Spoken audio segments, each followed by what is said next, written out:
Sa tuwing babangon ako mula sa kama, lagi ko siyang nakikita.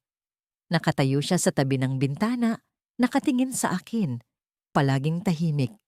Ang kanyang muka ay laging kalmado, ngunit ang mga mata niyang malamlam, tila sumisigaw ng tanong na hindi ko kailanman kayang sagutin. Siya ay si Lila, ang matalik kong kaibigan. O mas tama sigurong sabihin, ang kaibigan kong matagal nang patay. Hindi ko maipaliwanag kung bakit siya bumabalik. Sa unang beses na nakita ko siya, akala ko'y nananaginip lang ako. Madilim ang kwarto at ang silahis ng liwanag mula sa buwan ay bumabagsak sa kanyang puting bestida. Akala ko'y guni-guni lang iyon, ngunit nang sumunod na araw, naroon siya ulit. At sa sumunod pa, araw-araw, sa parehong lugar, sa parehong posisyon. Simula noon, hindi na ako nakatulog ng maayos. Kahit anong gawin ko, magdasal, magsindi ng kandila, maglagay ng asin sa bintana. Hindi siya umaalis. Hindi siya nagsasalita. Ngunit ang presensya niya ay parang aninong dumidikit sa bawat galaw ko, sa bawat paghinga ko. Naalala ko pa ang gabing namatay siya.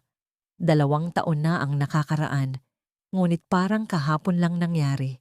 Si Lila ay masayahin, palaging may ngiti sa labi.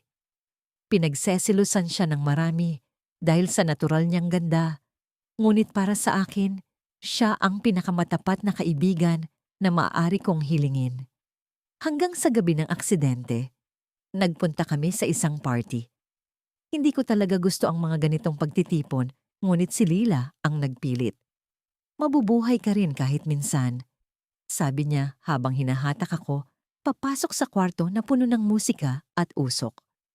Sa una, nag-enjoy ako. Umiinom kami, sumasayaw, tumatawa. Ngunit nang mag-alok si Lila ng isa pang baso ng alak, tinanggihan ko. Alam kong sobra na ang nainom niya. Isa pa isa, sigaw niya, ngunit mahina ang boses ko nang sabihin kong tama na. Hindi niya ako pinakinggan. Ang huling alaala ko bago ang lahat ay ang mga mata niyang puno ng saya. Ang pagtili niya habang sumasayaw sa gitna ng sala. Pagkatapos noon, bumagsak ang lahat. Napansin ko siyang nawawala. Tumakbo ako sa labas, hinahanap siya sa kadiliman. Hanggang sa marinig ko ang tunog ng preno sa kalsada. Isang sigaw, isang malakas na banggaan. Si Lila ay namatay sa gabing iyon. Ang kanyang katawan ay nasa gilid ng kalsada, duguan, wala ng buhay. At ako ang nag-iisang saksi. Hindi ko alam kung paano ko ito haharapin. Hindi ko alam kung paano sasabihin sa kanyang pamilya kung ano ang tunay na nangyari. Kaya't nagsinungaling ako. Sinabi kong hindi ko si Lunes ng umaga.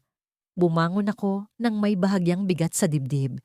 Hindi na bago sa akin ang ganitong pakiramdam. Sa tuwing nagbubukas ng ilaw ang silid ko, parang may aninong nagkukubli sa sulok. Isang aninong hindi ko matanggal sa isip. Ngunit ngayon, mas matindi ang presensya niya. Parang sinasabunutan ako ng alaala. Hindi ko siya direktang nakikita, pero ramdam ko ang malamig na hangin na dumadampi sa batok ko. Ang bigat ng konsensya ko ay bumibigat pa, lalo tuwing tumititig ako sa sariling salamin. Kinuha ko ang tasa ng kape sa kusina, pilit na iniwasan ang pagtingin sa bintana ng likod bahay. Dati, paborito kong tumambay doon, magmuni-muni, magbilang ng bituin tuwing gabi. Ngunit ngayon, ang likod bahay ay isang lugar na hindi ko na kayang lapitan. Nandoon kasi ang puno ng mangga, ang puno kung saan ko siya unang nakita. Para akong baliw na nakikipag-usap sa sarili habang iniisip ang mga nangyari. Wala naman akong kasalanan, sabi ko sa sarili. Ngunit ang salitang iyon ay parang lasong unti-unting lumalason sa utak ko. Alam kong hindi totoo. Ako ang dahilan kung bakit siya nawala. Ako ang dahilan kung bakit siya patuloy na nagpapakita.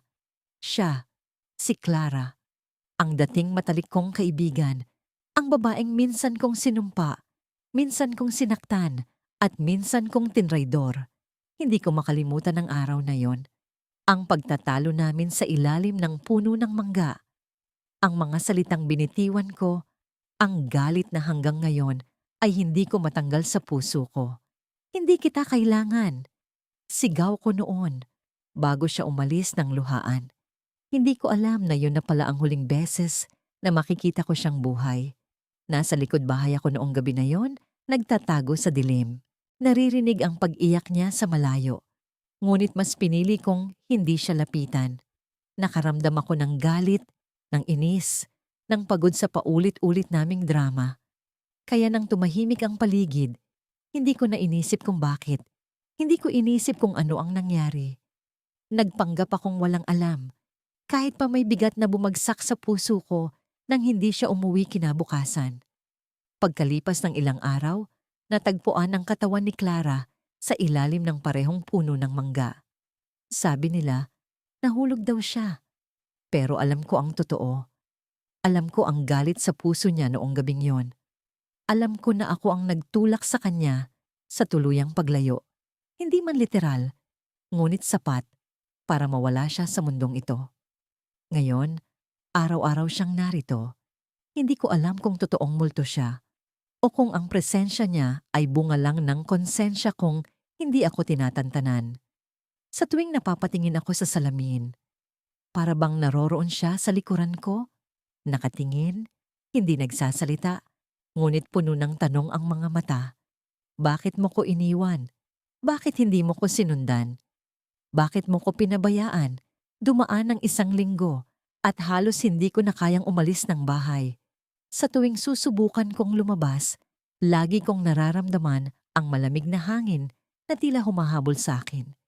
Pilit kong binabaliwala, pero ang tunog ng mga yapak sa bawat sulok ng bahay ay hindi nawawala. Minsan, parang may bumubulong sa akin, ngunit walang malinaw na salita. Isang mumunting tunog na nakakakilabot. Isang gabi, nagdesisyon akong harapin siya. Clara, kung naririnig mo ako, patahimikin mo na ako. Ano bang kailangan mo? Ano bang gusto mong gawin ko? Nanginginig ang boses ko habang sinasabi iyon. Walang sagot, walang tunog. Ngunit bigla kong naramdaman ang malamig na hangin na pumasok sa kwarto ko. Ang ilaw ay biglang kumurap at ang salamin sa harap ko ay tila nagkaroon ng manipis na hamog. Doon ko siya nakita. Hindi malinaw, pero sapat para mapansin ko ang mga mata niyang nakatingin sa akin. Clara, patawad! Sigaw ko habang umiiyak. Hindi ko alam. Hindi ko alam na ganito ang mangyayari. Hindi ko sinasadya. Biglang may lumangit-ngit sa sahig, tulad ng yapak ng isang taong naglalakad. Ang mga yapak ay papunta sa akin. Hindi ko alam kung anong gagawin ko. Tatakbo ba ako o haharapin siya? Ngunit bago pa man ako makagalaw, may naramdaman akong malamig na kamay sa balikat ko. Ang bigat ng presensya niya ay parang bumagsak sa buong katawan ko. Hindi ko na napigilan ang sarili kong mapahiyaw at sa isang iglap, nawala ang lahat. Tahimik ang paligid. Wala na ang malamig na hangin, wala na ang tunog ng mga yapak. Akala ko, tapos na. Akala ko, pinalaya na niya ako. Ngunit nang tumingin ako sa salamin, hindi ako ang nakita ko. Ang refleksyon sa salamin ay hindi ako, kundi si Clara. Nakatingin siya sa akin, nakangiti. Ngunit ang ngiti niya ay hindi maamo. Ito ay ngiti ng isang taong may alam na hindi mo kayang intindihin. Napaatras ako, ngunit hindi gumagalaw ang refleksyon. Siya lang ang naroon. At doon ko lang napagtanto. Hindi niya ako gustong patawarin. Gusto niya akong palitan. Kahit anong gawin ko, hindi ko siya maalis sa isip ko. Parang anino niyang palaging nakadikit sa mga pader ng bahay, sa mga sulok ng kalsadang dinadaanan ko. Sa bawat tahimik na sandaling sinusubukan kong kalimutan ang lahat. Pero paano mo ba makakalimutan ang isang bagay na araw-araw mong nakikita? Kanina, habang nagbubukas ako ng bintana para magpalit ng hangin, naramdaman ko ang malamig na simoy na parang dumaan sa likod ko. Hindi ko na lang pinansin, pero nang tumingin ako sa salamin, nakita ko siya. Nakaupo sa gilid ng kama, nakatingin sa akin na parang may gusto siyang sabihin. Hindi siya gumagalaw. pero ramdam ko ang bigat ng presensya niya. Parang sinisiksik niya ang hangin sa paligid ko. Nilalamon ang bawat tahimik na segundo. Ang mga mata niya, tila nagbabaga sa galit, pero may kirot din doon na hindi ko maipaliwanag. Lumapit ako sa salamin, pilit na pinapaalis ang sarili kong takot. Wala ka rito. Bulong ko sa sarili, pero alam kong kasinungalingan yon. Nandito siya. Palagi siyang nandito. Nang bumaba ako sa kusina para magtimpla ng kape, naramdaman ko na naman ang presensya niya. Hindi ko siya makita, pero alam kong nasa likod ko siya. Hindi ko na kayang humarap, kaya nagkunwari akong abala sa paghahalo ng asukal. Ang mga kamay ko nanginginig, halos matapon ng mainit na tubig. Pero hindi ko siya kayang baliwalain. Anong gusto mo? Tanong ko sa hangin, sa inaakala kong walang makakarinig. Pero may narinig akong kaluskos sa likod. Biglang pumatak ang gripo kahit hindi ko iyon binuksan. Tumigil ang mundo sa isang iglap at ang puso ko parang gusto nang kumawala sa dibdib ko. Napalingon ako at doon ko siya muling nakita. Nakasandal sa pader, basang-basa ang buhok, suot ang parehong damit noong huling beses kong makita siya. Ang puting bestida niya may bahid ng pulang mantsa. Alam kong hindi iyon ketchup. Hindi ko na napigilan ang sarili kong magsalita. Hindi ko sinasadya. Sigaw ko, pero hindi siya kumibo. Tumitig lang siya sa akin. Ang tingin niya parang humihila sa kaluluwa ko. Naramdaman ko ang init ng luha sa pisngi ko, pero hindi ko alam kung dahil sa takot o sa matinding pagsisisi. Nangyari iyon 2 taon na ang nakalipas.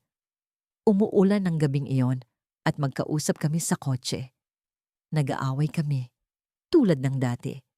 Palaging may dahilan para magtalo. Maliit na bagay, malalaking bagay, kahit ano basta may mapagdiskusyunan. Pero gabing iyon, mas matindi ang init ng ulo ko. Hindi ko na napigilan ang sarili ko. Sinabi ko ang mga salitang hindi ko na mababawi. Hindi mo ba kayang tumigil? Ang buhay ko puro problema dahil sa'yo. Hindi siya sumagot.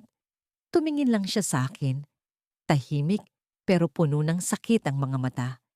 Hindi ko alam kung dahil sa galit o dahil alam niyang may katotohanan sa sinabi ko.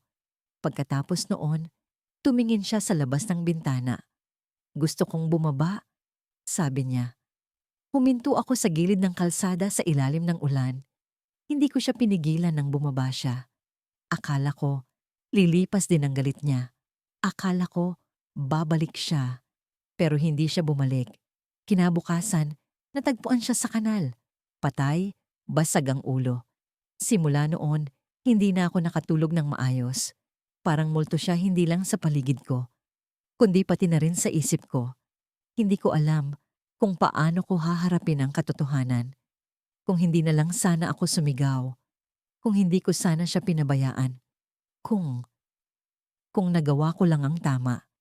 Kanina, habang nakatayo ako sa kusina, bigla siyang lumapit. Ang mga mata niya hindi na galit. Puno na ito ng lungkot. Hindi mo ba ako mahal? Bulong niya pero hindi gumalaw ang kanyang labi. Ramdam ko ang boses niya sa utak ko, parang alingaw-ngaw na paulit-ulit. Hindi ko alam kung paano sasagot. Mahal ko siya.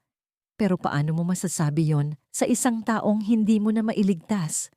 Napatakbo ako palabas ng bahay, pero kahit saan ako magpunta, parang nandyan siya.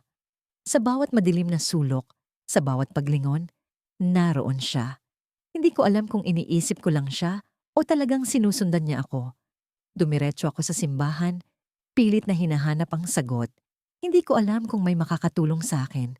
Pero doon, sa harap ng altar, naramdaman ko ang malamig na hangin. Hindi ko na kailangang lumingon para malaman, nandyan siya. Pinatay mo ako, bulong niya.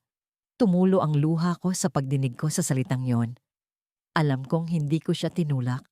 Alam kong hindi ko siya sinaktan ng pisikal. Pero totoo bang kasalanan ko pa rin ang nangyari? Kung hindi ko sana siya iniwan, buhay pa siya ngayon. Tumayo ako at tumakbo palabas ng simbahan. Pero sa pagbukas ko ng pinto, bigla akong napahinto. Sa harap ko, nakatayo siya, Pero may kasama siyang ibang tao, isang batang babaeng hawak niya sa kamay.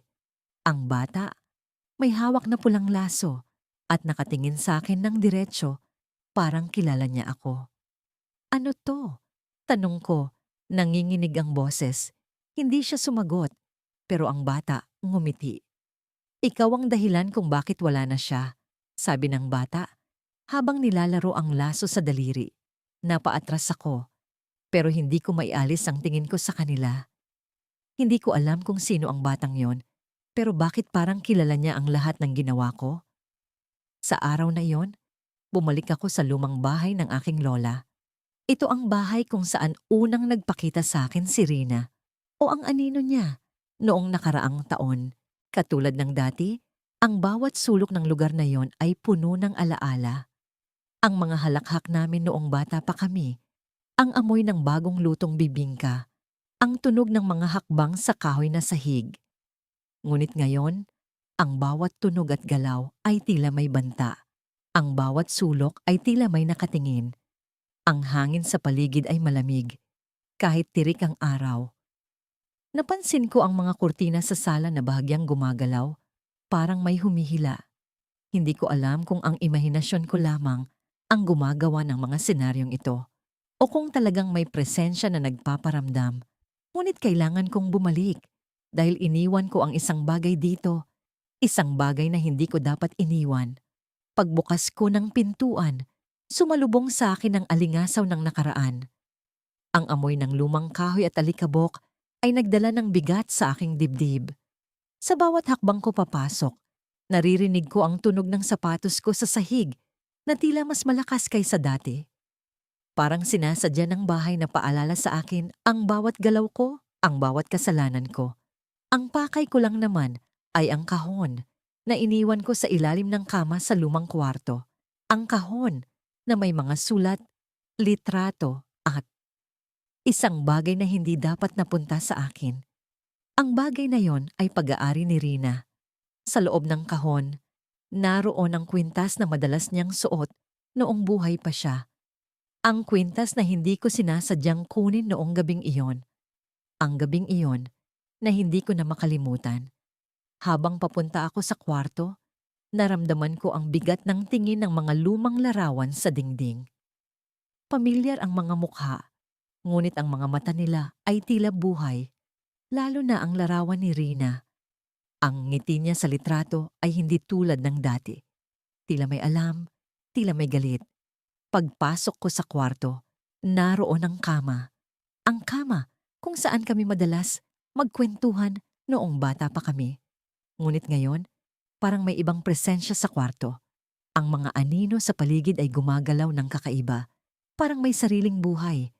Lumuhod ako at sinilip ang ilalim ng kama. Nandoon pa rin ang kahon na pilit kong kinalimutan. Nang hawakan ko na ito, naramdaman ko ang malamig na hangin na dumaan sa batok ko. Hindi ko alam kung saan nanggaling. Ngunit bago ko pa mabuksan ang kahon, naramdaman ko ang presensya sa likuran ko. Hindi ko kayang lumingon. Hindi ko kayang tingnan kung sino o ano ang nandoon. Ngunit naramdaman ko ang mabigat na hangin, ang malamig na paghinga, ang pamilyar na amoy ng pabango ni Rina. Bakit mo kinuha? Tanong ng boses. Hindi ito sigaw, hindi rin bulong. Parang tunog ng hangin na dumadaan sa basag na bintana. Ngunit alam ko kung kanino yon. Alam ko kung sino ang nagsasalita. Hindi ko sinasadya. Sagot ko, nanginginig ang boses ko. Hindi ko alam kung paano, ngunit alam kong naririnig niya ako. Patawarin mo ako. Huwag mong ibalik ang bagay na ninakaw mo. Hindi ito tungkol sa kwintas. Alam mo kung anong ginawa mo. Ang boses niya ay bumalik sa katahimikan, ngunit ang presensya ay nananatili.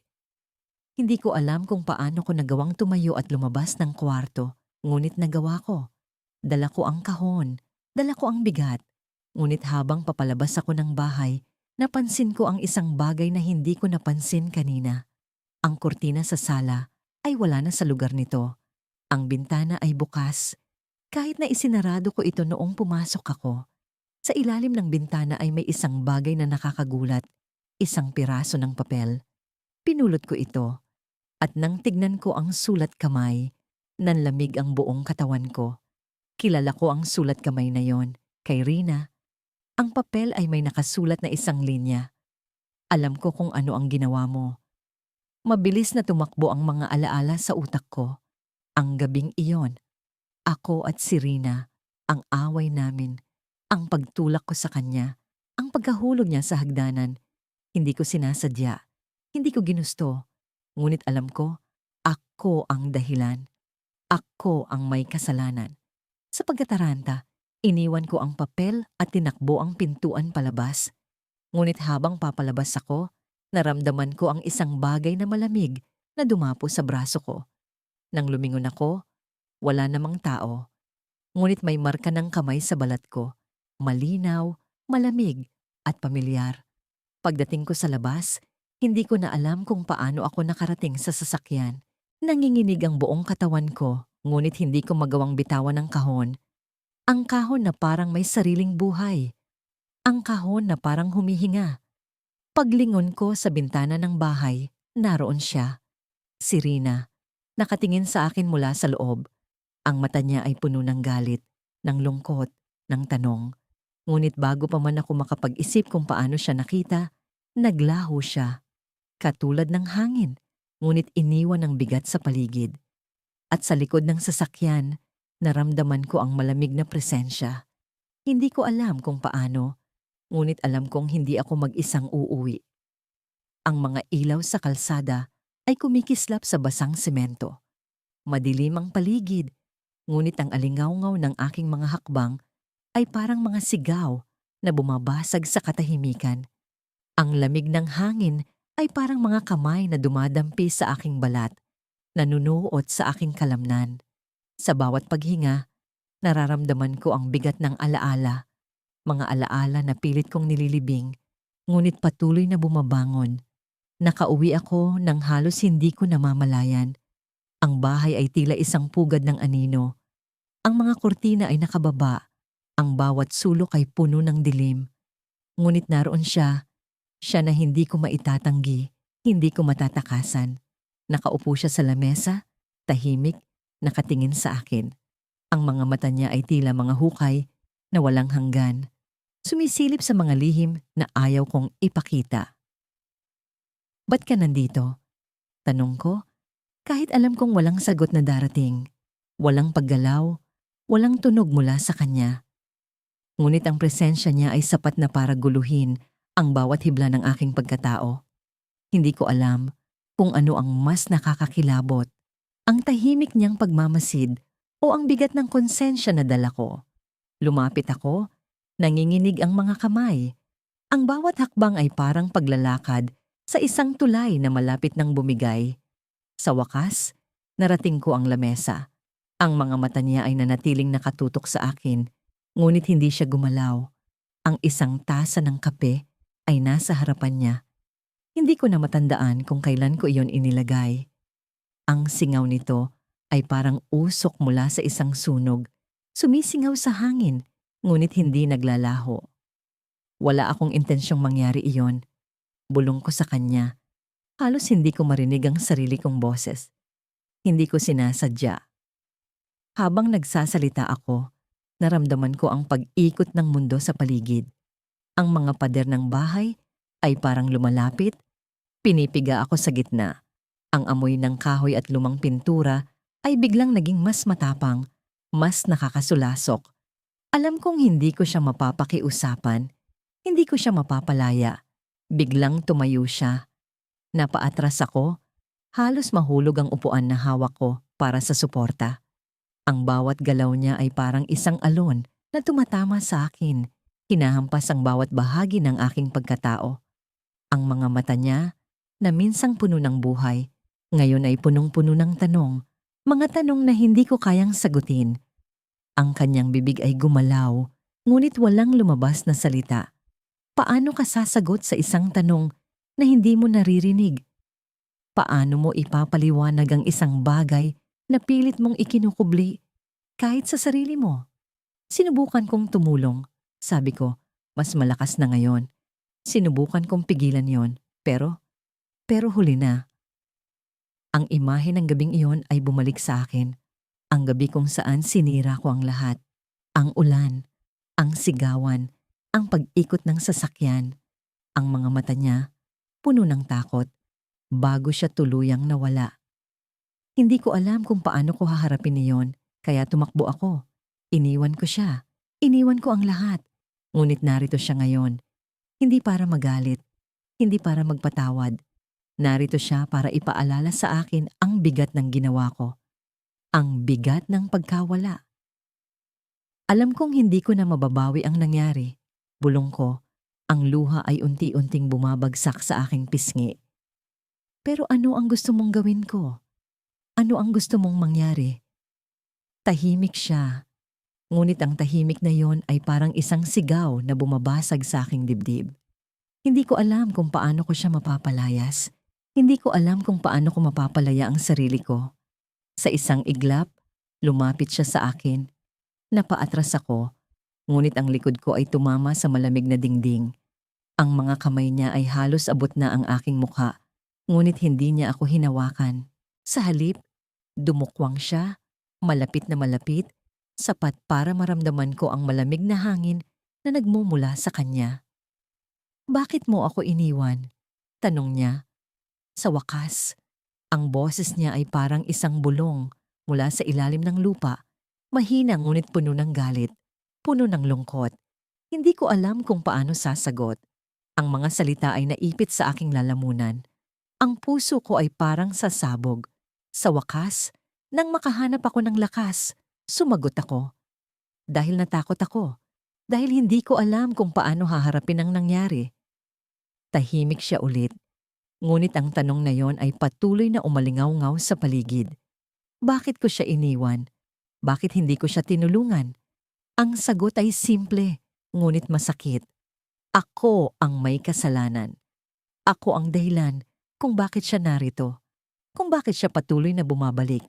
Sa isang iglap, bumalik siya sa lamesa. Umupo siya. Tahimik ulit. Ngunit bago ko pa man maiproseso ang nangyari, may napansin ako.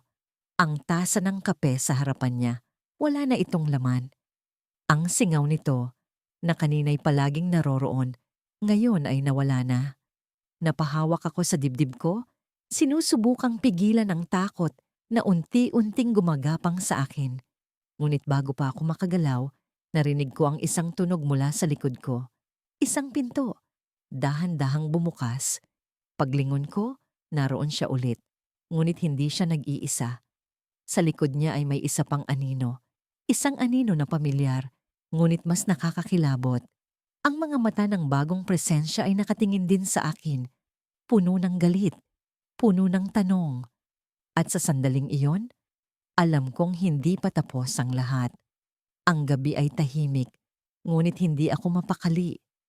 Ang lamig na bumabalot sa paligid ay tila tumatagos sa balat ko, ngunit ang init sa loob ng dibdib ko, ang init ng takot, ay hindi maalis. Nakatitig ako sa salamin, sa harap ng aking aparador. Pinipilit kumbinsihin ang sarili na ang lahat ng ito ay nasa isip ko lamang. Pero paano mo masasabing imahinasyon lang ang isang bagay kung ramdam na ramdam mo ito? Sa salamin, nakita ko ang sarili kong mukha. Maputla, walang sigla, at ang mga mata ko ay hindi ko na makilala. Parang mata ng isang taong hindi na naniniwala sa kabutihan. Ngunit sa likod ng refleksyon ko, may isa pang anino. Isang figura na hindi ko dapat makita. Isang figura na hindi dapat naririto. Siya. Siya na matagal nang wala. Siya na matagal ko nang inilibing. Hindi lamang sa lupa, kundi sa alaala. Pero narito siya muli, nakatayo sa likod ko. Walang galaw, walang salita. Ang mga mata niya, tulad ng dati, ay nakatingin sa akin ng diretsyo, para bang binabasa ang bawat lihim na itinago ko mula sa mundo. At ang pinakamalaking lihim ko ay siya. Hindi kita iniwan. Bulong ko sa sarili, pero alam kong kasinungalingan yon. Alam kong iniwan ko siya. Iniwan ko siya sa lugar kung saan walang makakarinig sa mga sigaw niya. Iniwan ko siya sa lugar kung saan ang takot niya ay naging tahimik na alaala na lamang. Iniwan ko siya dahil iyon ang nararapat. Hindi ba?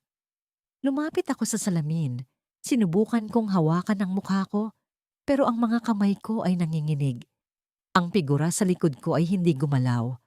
Ang presensya niya ay hindi nagbago. Para bang nakatayo lang siya roon, naghihintay. Para bang alam niyang darating ang sandali na hindi ko nakakayanin ang bigat ng konsensya ko. Sabihin mo kung ano ang gusto mo. Sigaw ko. Pero ang boses ko ay tila nag-echo sa loob ng kwarto. Walang sumagot. Ang figura ay nanatili roon. Tahimik, malamig, walang buhay, ngunit puno ng presensya. Biglang tumunog ang telepono ko. Sa sobrang lakas ng kabog ng dibdib ko, halos hindi ko na marinig ang ringtone. Kinuha ko ito ng mabilis. Umaasang ang tunog ay magpapawala sa kanya, sa figura sa likod ko. Pero nang tumingin ako ulit sa salamin, naroon pa rin siya. Hindi na siya umaalis. Hello, sagot ko. Ang boses ko ay paos. Alam ko kung ano ang ginawa mo, sabi ng nasa kabilang linya. Ang boses ay malamig, matalim at pamilyar. Napalunok ako at ang telepono ay halos mahulog sa kamay ko. Hindi ko alam ang sinasabi mo. Pagsisinungaling na muli. Pero sino ang tinatangka kong kumbinsihin? Ang kausap ko? Ang sarili ko? O siya, ang anino sa likod ko? Pinatay mo siya, patuloy ng boses. Ang hininga ko ay halos magputol-putol at bigla kong naisip na kung kaya kong itanggi ito sa sarili ko, baka kaya ko ring itanggi ito sa iba. Hindi totoo iyan. Sigaw ko. Pero ang boses sa telepono ay tumawa. Isang malamig, mahaba at mapanirang halakhak. Paano mo magagawang magsinungaling samantalang naririto na siya? Naririto na siya. Araw-araw kang sinusundan at hindi mo siya matatakasan. Napatingin ako ulit sa salamin. Hindi ko alam kung paano, pero ang figura sa likod ko ay mas malapit na ngayon. Ang mukha niya ay mas malinaw. Ang mga mata niya ay mas malamig. Ang bibig niya ay tila gumalaw, ngunit walang boses na lumabas. Ang telepono ay bumagsak mula sa kamay ko, at ang tunog nito sa sahig ay parang baril na pumutok. Hindi ko na alam kung ano ang gagawin. Ang mga kamay ko ay nakatakip sa mukha ko, pero sa tuwing pipikit ako, naroon siya. Naroon siya, kasama ang tanong na matagal ko nang hindi nasasagot. Oo, ginawa ko yon. Bulong ko, halos hindi ko marinig ang sarili ko. Pero hindi ko sinasadya. Hindi ko sinasadya. Biglang may naramdaman akong malamig na hangin sa likod ko at ang figura ay gumalaw. Hindi ko alam kung paano nangyari, pero naramdaman ko ang presensya niya na parang dumaan sa akin. Parang sinisilip ang kaluluwa ko, binubuksan ang bawat pinto ng mga alaala ko, bawat lihim, bawat kasalanan. Hindi ko na kinaya. Tumakbo ako palabas ng kwarto. Ang mga paa ko ay bumubunggo sa mga kasangkapan. Ang mga kamay ko ay pilit tinatakpan ng pandinig ko para hindi ko marinig ang bawat bulong ng konsensya ko. Pero kahit anong takbo ko, kahit saan ako magpunta, naririnig ko pa rin ang mga bulong. Pagdating ko sa kusina, nakita ko ang kutsilyo. Ang pagtitig ko sa matalim na bagay na yon ay parang pagtitig sa kaligtasan o sa kapahamakan. Ano ba ang mas madali? Ang harapin siya o ang tapusin ang lahat?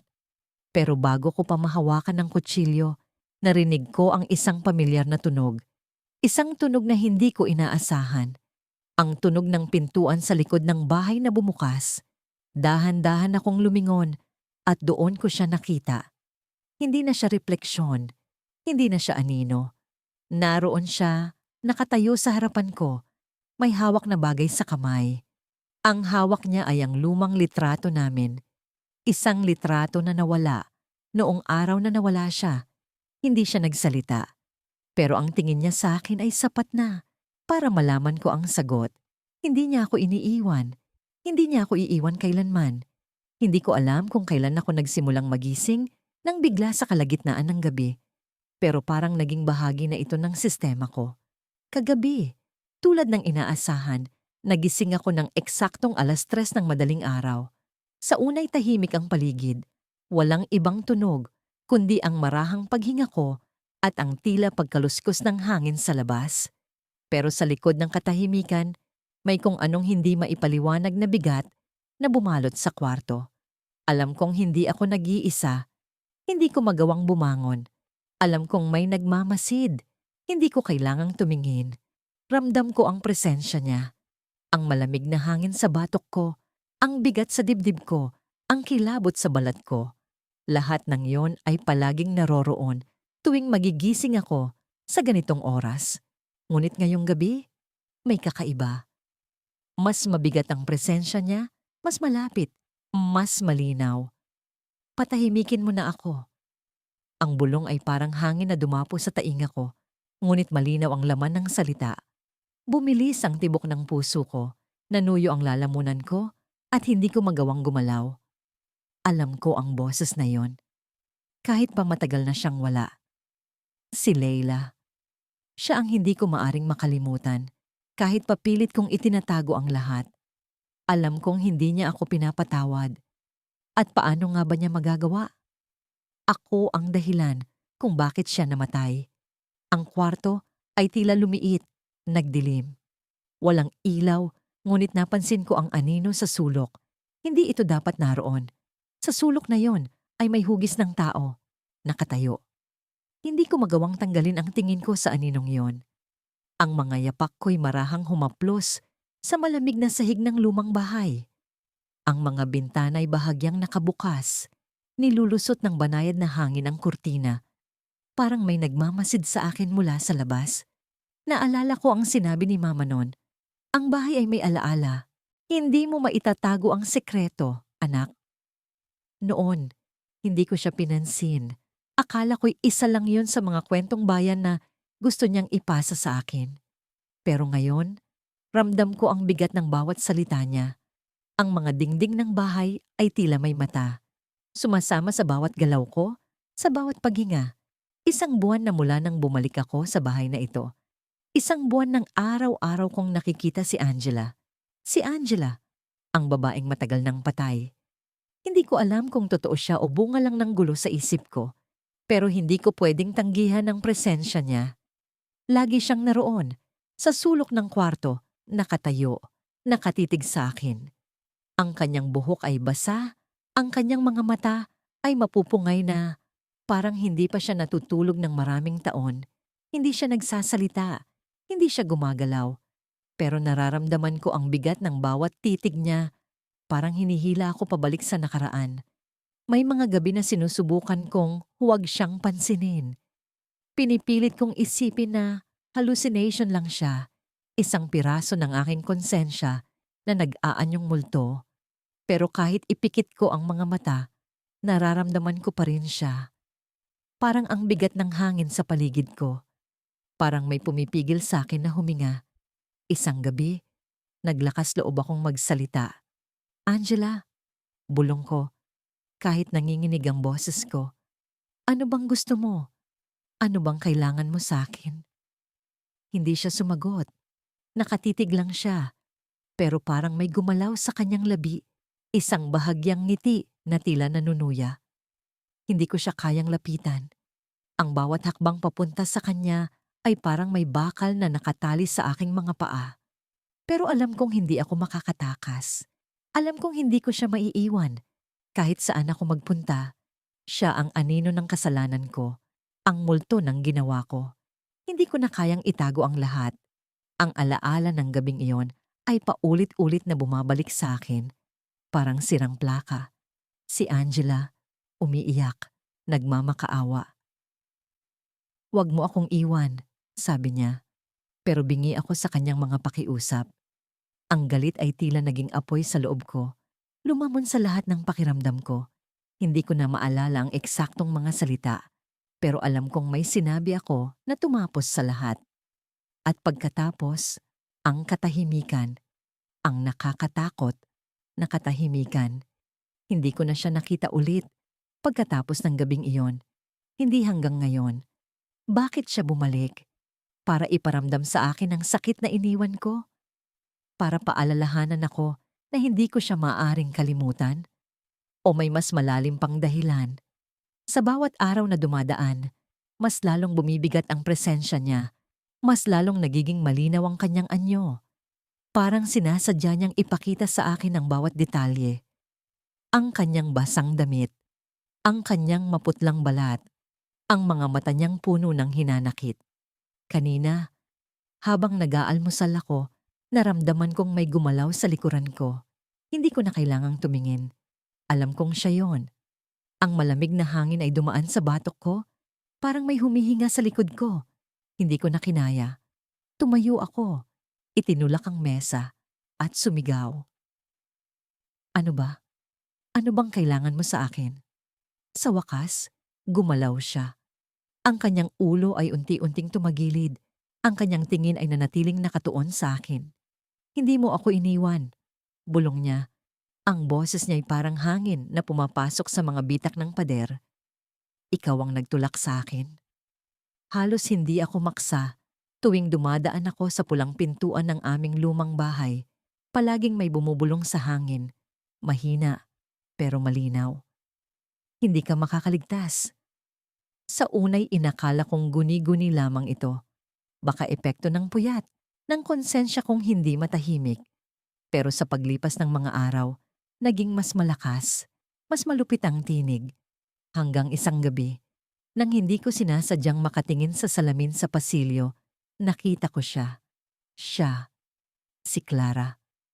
Ang babaeng matagal ko nang inaasahang maglaho sa isip ko. Pero naroon siya, nakatayo sa likod ko, nakatingin. Ang kanyang mga mata ay parang dalawang hukay, walang laman, pero puno ng galit. Hindi ko alam kung paano ako nakagalaw, kung paano ako nakatakbo papasok sa kwarto. Pero ang tibok ng puso ko, parang dagundong ng kulog sa aking dibdib. Hindi na ako makatulog mula noon. Kahit pailak ko ang pintuan, kahit patakpan ko ng kumot ang buong katawan ko, nararamdaman ko pa rin ang presensya niya. Parang may malamig na hangin na palaging sumisingaw mula sa sahig, gumagapang sa balat ko, tumutusok sa buto. Ang ginawa ko sa kanya, ang kasalanan ko, ay parang sigaw na paulit-ulit na dumadagundong sa utak ko. Hindi ko sinasadya. Hindi ko ina-expect na ganito kalala ang mangyayari. Pero sino ba ang maniniwala sa hindi sinasadya kung ang resulta ay ang pagkawala ng buhay ng isang tao? Hindi ko makakalimutan ang gabing yon. Ang sigaw niya, ang pagmamakaawa, ang mga kamay niyang pilit na kumakapit sa akin. Hindi ko sinasadya. Sigaw ko noon. Pero ang mga mata niya, bago siya tuluyang bumagsak, ay puno ng tanong, puno ng paghihiganti. At ngayon, narito siya. Hindi siya umalis. Hindi siya naglaho. Araw-araw ko siyang nakikita sa bawat sulok ng bahay, sa salamin, sa bintana, sa likod ng pinto. Minsan, nararamdaman ko ang malamig niyang kamay na dumadampi sa balikat ko. Minsan, naririnig ko ang pagtawa niya. Mahina, pero parang kutsilyong tumatarak sa puso ko. Nang pumunta ako sa kusina kanina para kumuha ng tubig, ramdam ko na naman ang presensya niya. Ang dilim ng ilaw, ang tunog ng gripo, ang malamig na hangin na sumingaw mula sa bintana. Lahat iyon ay parang babala. Sinubukan kong huwag tumingin sa salamin sa tabi ng ref, pero alam kong naroon siya. Hindi ko na kayang tiisin. Clara! Sigaw ko. Pilit na pinapalakas ang boses ko. Ano ba ang gusto mo? Tahimik, wala ni isang sagot. Pero nang lumingon ako, naroon siya.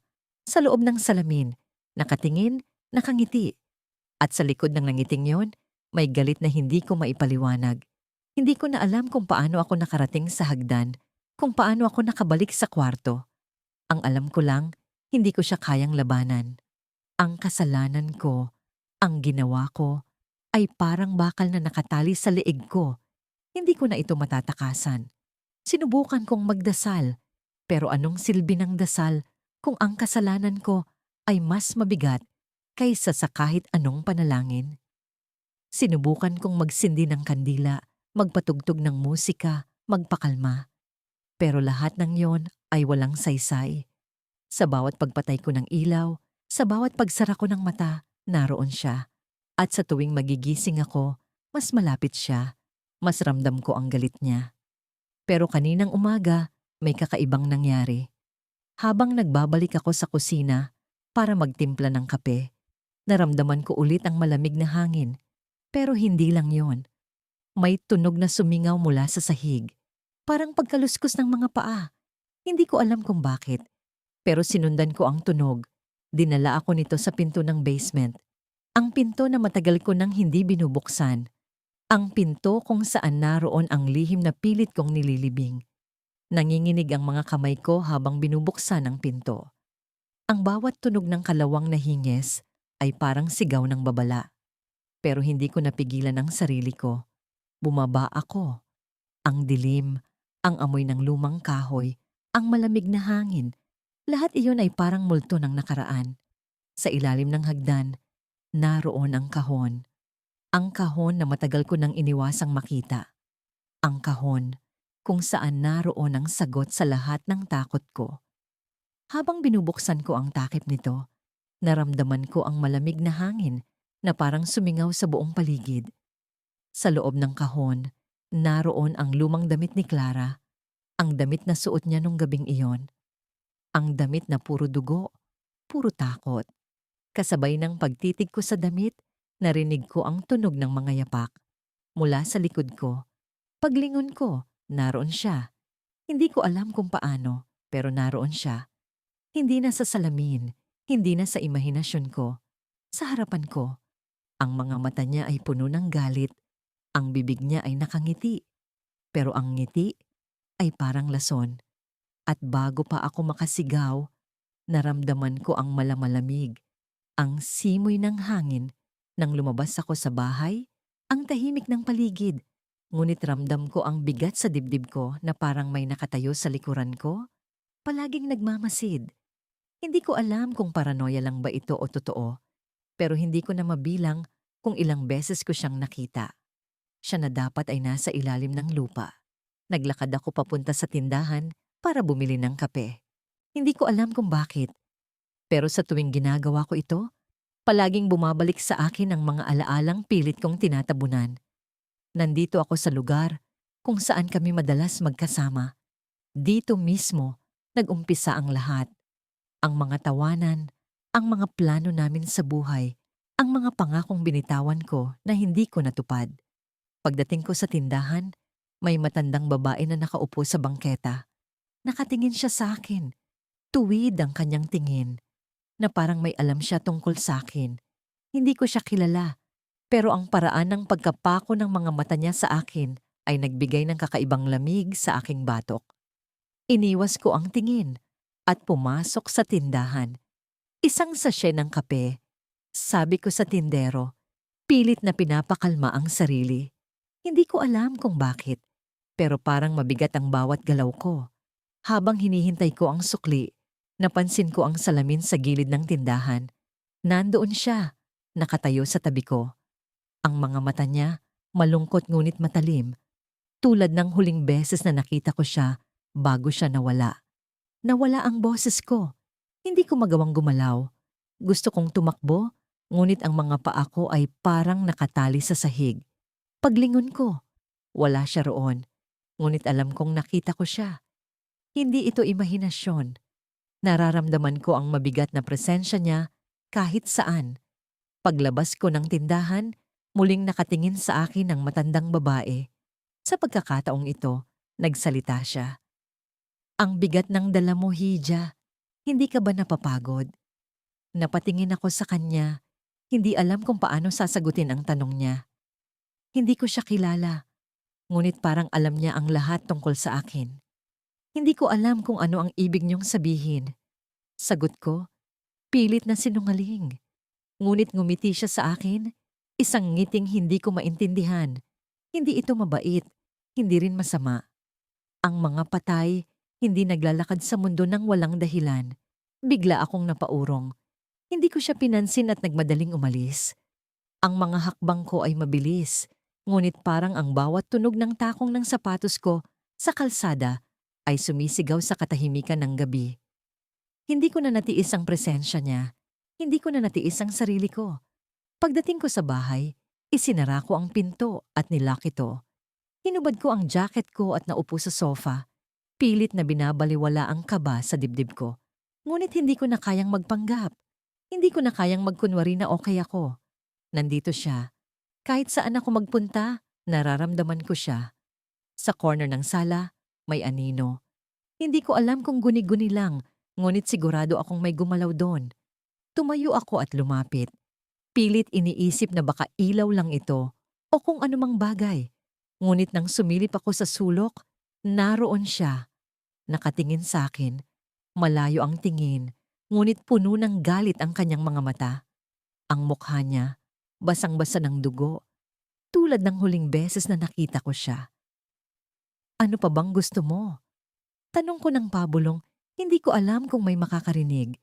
Tapos na, wala na akong magagawa. Hindi siya sumagot, ngunit ang tingin niya ay parang sinisigawan ako.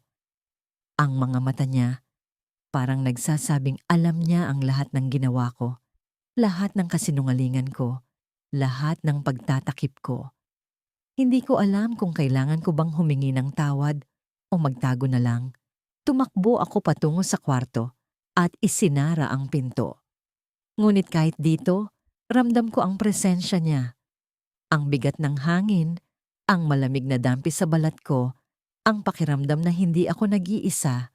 Hindi ko na kaya. Hindi ko alam kung paano ko haharapin ito. Lumapit ako sa salamin sa loob ng kwarto. Tinitigan ko ang sarili ko, pilit na hinahanap ang sagot. Pero ang nakikita ko lang ay ang isang babaeng puno ng takot at pagsisisi. Hindi ko na alam kung sino ako. Ang babaeng nasa salamin, hindi na ako.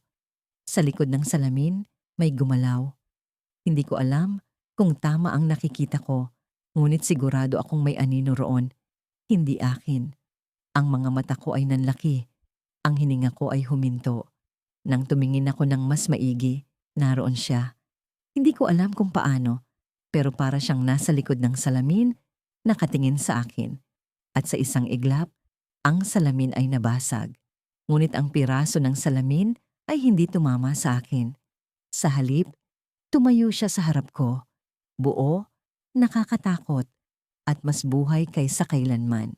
Ang mga mata niya ay nag-aapoy. Ang bibig niya ay ngumiti. Ngunit hindi ito ngiti ng saya. Ngiti ito ng galit. Hindi kita iiwan, sabi niya. Ang boses niya ay malamig, tuwid, at punong-puno ng poot. Hindi hanggang malaman nila ang ginawa mo. Pagkatapos niyang sabihin yon, biglang bumukas ang pinto sa kwarto. Ngunit walang tao sa labas. Ang boses niya ay nag-echo sa buong bahay, paulit-ulit, habang ang mga mata ko ay nanatili sa kanya. Hindi ko na alam kung paano tatakasan ito. Ngunit alam ko na hindi na ito natatapos dito. Hindi ko alam kung paano ako nakarating sa puntong ito. Ang mga hakbang ko ay mabibigat, parang bawat paggalaw ko ay may nakadikit na kadena. Ang hangin sa paligid ay malamig, parang may humihila sa akin papunta sa lugar na hindi ko nais puntahan. Ngunit narito ako, nakatayo sa harap ng lumang bahay ni Clara. Ang pintuan ay nakalapat, ngunit ang lumang kahoy nito ay halatang nangangalawang na. Ang bahay ay tila isang patay na nilalang. Walang buhay, walang galaw, ngunit may presensyang hindi mo maitatanggi. Hindi ko na siya pinuntahan mula nang mangyari iyon. Hindi ko na siya dapat balikan. Pero bakit parang hinahatak ako ng lugar na ito?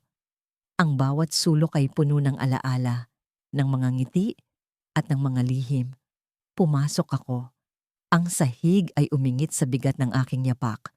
Ang loob ng bahay ay amoy luma. Halo ng alikabok at kahoy na inaagnas. Ang mga muwebles ay naroon pa rin, tulad ng dati. Ang lamesa kung saan kami madalas magkwentuhan. Ang lumang orasan na tumitigil na sa 2:00 at ang kurtina sa bintana na palaging sumasayaw sa hangin. Ngunit ngayon, walang hangin. Tahimik, halos nakakabingi ang kawalan ng tunog. Nilapitan ko ang lamesa. May isang baso doon. Basag ang gilid nito na parang sinadya o aksidenteng natumba. Napansin ko ang isang piraso ng papel sa tabi nito. Kulay dilaw na ang papel. Halatang matagal nang naroon. Nang hawakan ko ito, may malamig na hangin na dumaan sa likod ko. Ngunit wala namang bukas na bintana. Bakit ka narito? Napalingon ako. Ang tinig niya ay pamilyar. Sobrang pamilyar. Hindi ko alam kung totoo ang naririnig ko o isa lang itong ilusyon na gawa ng utak ko. Ang boses ni Clara, ngunit wala siyang katawan. Ang boses niya ay parang hangin, pumapalibot sa akin, bumubulong sa tainga ko. Hindi ko alam, sagot ko. Pero alam kong may dahilan kung bakit ako nandito. Alam kong may pinaniniwalaan akong kailangan kong harapin. Alam mo kung bakit. Huwag kang magsinungaling. Sabi niya, mas malamig, mas matalim. Ang mga mata ko ay naghanap sa paligid, pero wala talaga siya. Wala akong nakikitang anino, wala akong nakikitang kahit ano. Ngunit naririnig ko siya, malinaw, parang naroon siya sa tabi ko. Clara. Ang pangalan niya ay parang isang lason sa dila ko. Hindi ko na siya nasambit mula nang mangyari ang lahat. Hindi ko ginusto. Natawa siya, hindi masaya, hindi magaan. Ang tawa niya ay puno ng galit, puno ng sakit. Hindi mo ginusto? Hindi mo ginusto. Ikaw ang pumili, hindi ba? Ikaw ang nagdesisyon.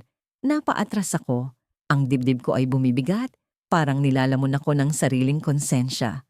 Alam ko kung ano ang ibig niyang sabihin. Alam ko kung ano ang kasalanan ko. Pero hindi ko kayang sabihin. Hindi ko kayang aminin. Hindi ko sinasadya. Hindi ko sinasadya. Sigaw ko, pero parang walang nakikinig. Parang sinasagot ko lang ang sarili ko. Parang nilalabanan ko lang ang sarili kong alaala. Sinadya mo. Alam mo kung anong ginawa mo. Alam mo kung paano mo ako iniwan. Alam mo kung paano mo ako pinatay. Ang mga salitang iyon ay parang mga kutsilyo na sumaksak sa puso ko. Hindi ko makontrol ang mga luha na bumagsak sa pisngi ko. Lahat ng alaala ay bumalik. Ang huling gabi namin ni Clara, ang huling beses na nag-usap kami. Ang away, ang galit, ang sigawan, ang aksidente. Hindi ko sinasadya. Hindi ko sinasadya. Pero paano ko sasabihin yun sa kanya? Paano ko aminin na ako ang dahilan kung bakit siya nawala? Humarap ako sa hagdan, sa itaas ng bahay kung saan naroon ang kanyang silid. Hindi ko alam kung bakit, pero parang may humihila sa akin papunta roon. Ang mga hakbang ko ay mabibigat, parang bawat hakbang ay may kasamang parusa. Pagdating ko sa tuktok, naroon ang pinto ng kanyang kwarto. Sarado, ngunit tila inaanyayahan akong pumasok. Binuksan ko. Ang silid ay halos hindi nagbago. Ang kama, ang mga libro, ang salamin sa tabi ng bintana. Lahat ay naroon pa rin. Parang naghihintay sa kanyang pagbabalik. Ngunit alam kong hindi na siya babalik. Alam kong ako ang dahilan kung bakit hindi na siya babalik. Sabihin mo na. Sabihin mo na kung ano ang ginawa mo. Narinig ko ulit ang boses niya. Mas malapit ngayon. Parang naroon siya sa mismong kwarto. Ang hangin ay mas malamig, mas mabigat. Napatingin ako sa salamin at doon ko siya nakita. Si Clara. Nakatayo sa harap ng salamin. Ang damit niya ay basag-basag, puno ng dugo. Ang mukha niya ay maputla, ang mga mata niya ay nakatingin ng diretso sa akin. Hindi siya nagsasalita, pero nararamdaman ko ang galit sa kanyang presensya. Ako ang dahilan. Bulong ko sa sarili ko. Ako ang dahilan ko